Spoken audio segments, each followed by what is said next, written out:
Terima kasih bagi Anda yang telah bergabung dengan Berita Bali hari ini. Bagi Anda yang baru bergabung, berikut 3 berita utama yang kami sajikan untuk Anda.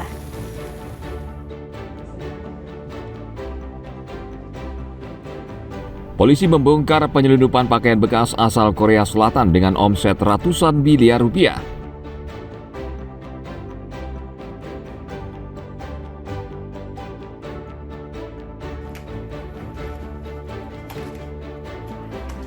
Rumah warga Desa Antiga, Kabupaten Karangasem hancur dihantam tebing longsor setinggi 40 meter.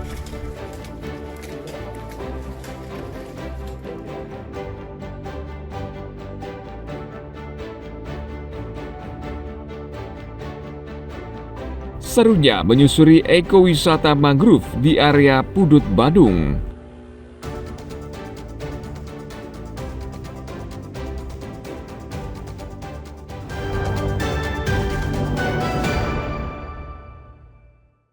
Saya sangat terbuka untuk Bapak Ibu untuk berkomunikasi, baik itu melalui handphone. Kejaksaan Tinggi atau Kejati Bali memberikan atensi penuh terkait penyerapan dana desa yang dikelola Perbekal maupun dana hibah yang diterima desa adat.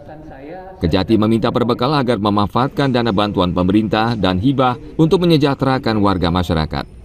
Untuk itu, Kepala Seksi Penerangan Hukum Kejaksaan Tinggi Bali memberikan penerangan hukum kepada Perbekal dan berdesa di Gianyar.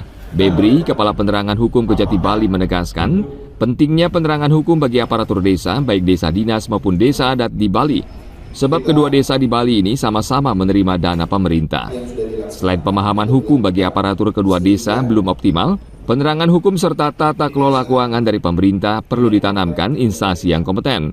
Selama ini tidak ada Perbekal maupun aparat desa dinas maupun di desa adat yang bermasalah dengan hukum, namun ia meminta harus tetap diwaspadai. Permasalahan yang kita temukan di Bali itu memang masih sama yang di daerah lain. Pengelolaan keuangan belum kurang pahamnya tentang pengelolaan keuangan.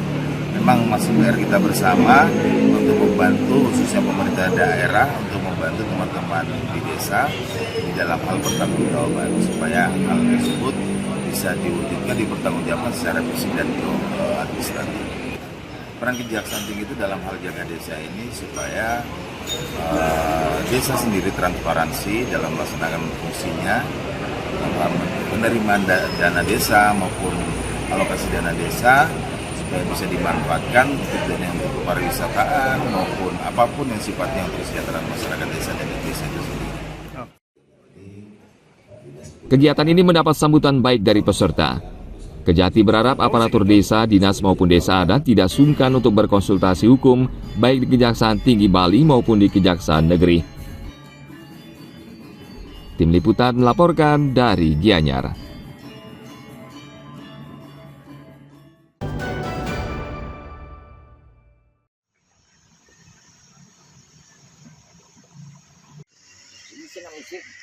Kementerian Pertanian Kementan RI melalui Direktorat Jenderal Hortikultura akan mendukung kebutuhan dalam program makan bergizi gratis atau MBG melalui proyek pengembangan hortikultura di lahan kering.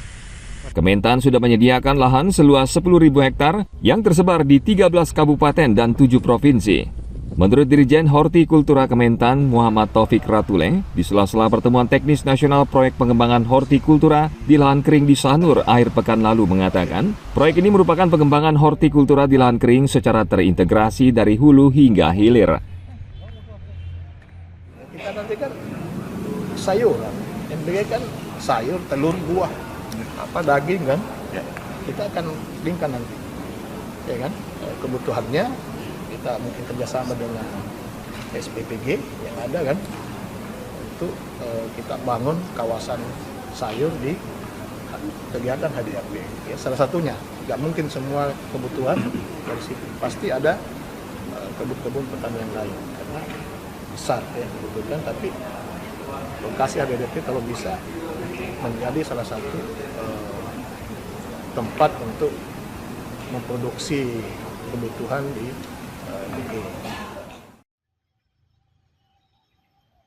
Proyek program pengembangan hortikultura di lahan kering disusun berdasarkan rencana pengembangan klaster hortikultura.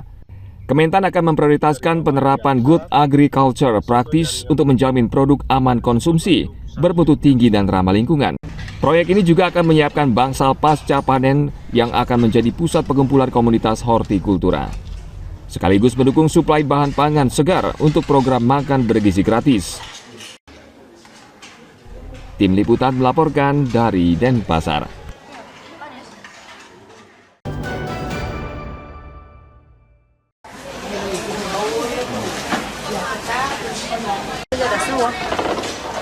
Seiring perubahan cuaca yang terjadi beberapa hari terakhir di wilayah Bali, harga sejumlah komoditas di pasaran fluktuatif.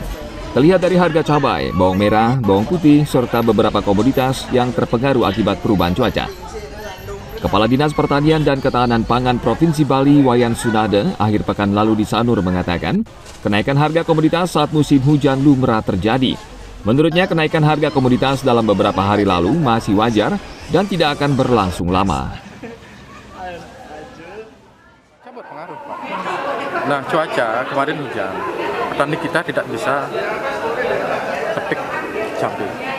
Sehari pun tidak bisa petik cabai, di pasar sudah bergejolak harganya. Hari ini kan terang, sudah turun harganya. Kalau produsen cabai yang di Bali di mana aja, Pak? Produsen cabai di Songang, di Kelungkung, di Tabanan juga, di Gerogak ada, di Gerogak boleh.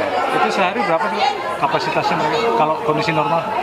Ya kalau kita lihat dari neraca pangan kita masih surplus kok, cabai, bawang merah, kecuali bawang putih yang defisit.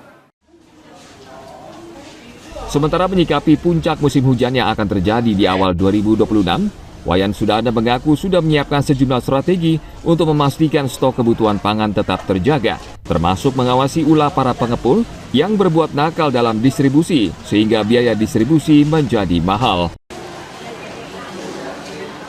Tim Liputan melaporkan dari Denpasar.